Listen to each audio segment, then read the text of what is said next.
Hello बच्चों, let's read this question. Let j n m is equal to integration 0 to 1 by 2 x raised to power n upon x raised to power m minus 1 dx for all n greater than m and n comma m belong to set of natural number. Consider a matrix A is equal to aij 3 by 3 where aij is equal to j 6 plus I comma 3 minus j I plus 3 comma 3 when I is less than or equal to j, 0 when I is greater than j. Then determinant of adjoint A inverse is. तो यहां पे देखो हमें determinant of adjoint A inverse निकालना है. क्या होगा, start कर लेते हैं हमारे की कॉन्सेप्ट से. तो देखो की कॉन्सेप्ट क्या हो जाएगा अगर हम लिखना चाह रहे हैं यहां से. तो integration of X raise to power N with respect to X, इसका जो फॉर्मूला होता है X raise to power N plus one upon में एन प्लस वन प्लस में सी, जहां पे एन कोई भी कांस्टेंट हो सकता है माइनस वन के अलावा.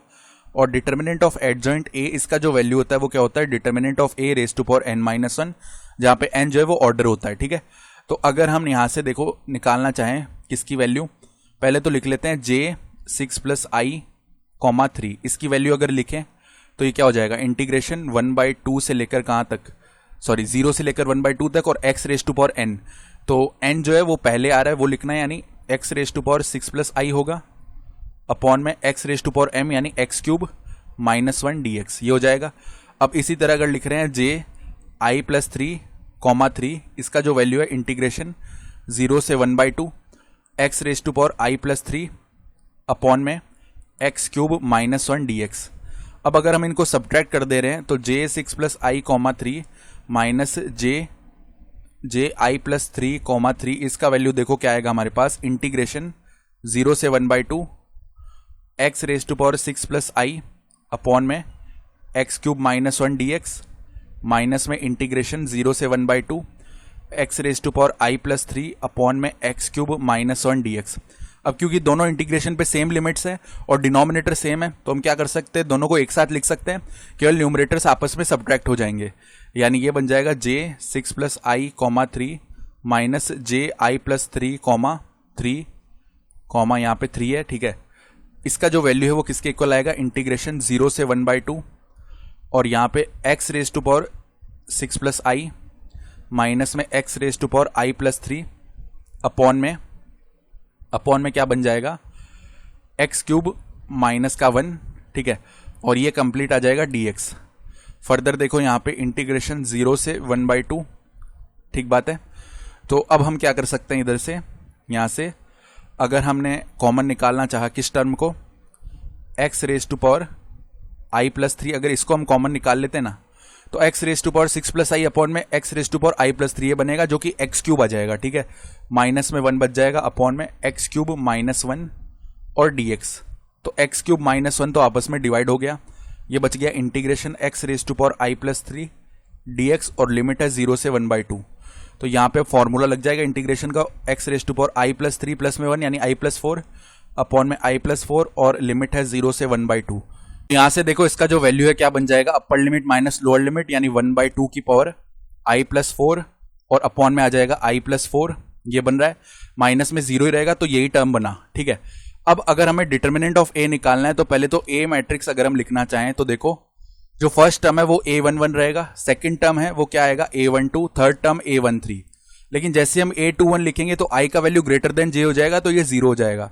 देन इधर a22 आएगा, इधर a23 आएगा.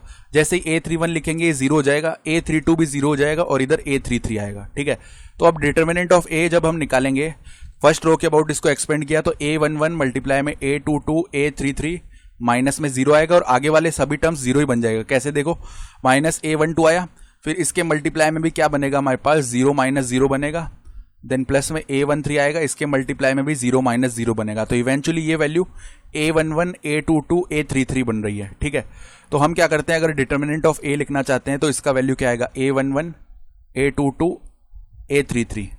ठीक बात है.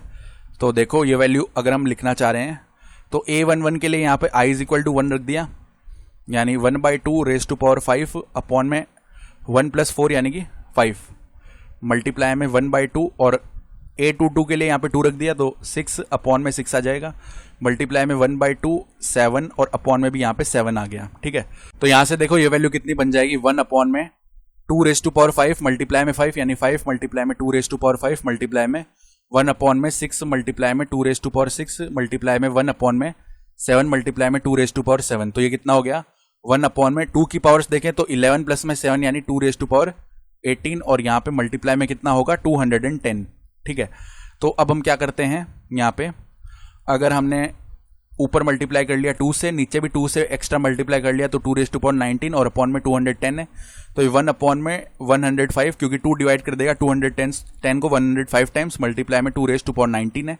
अब हमें निकालना क्या है determinant of adjoint A inverse, तो ये क्या आएगा हमारे पास डिटर्मिनेंट ऑफ ए इनवर्स और पावर 3 माइनस यानी कि 2, तो इसको हम ऐसे लिख सकते हैं 1 अपॉन में डिटर्मिनेंट ऑफ ए का स्क्वायर यानी 1 अपॉन में, यहाँ पे देखो डिटर्मिनेंट ऑफ ए का जो वैल्यू है 1 अपॉन में 105 मल्टीप्लाई में 2 रेज टू पावर 19 इसका स्क्वायर है, तो जब ये ऊपर चला जाएगा तो 105 का स्क्वायर मल्टीप्लाई में 2 रेज टू पावर 38 बन जाएगा।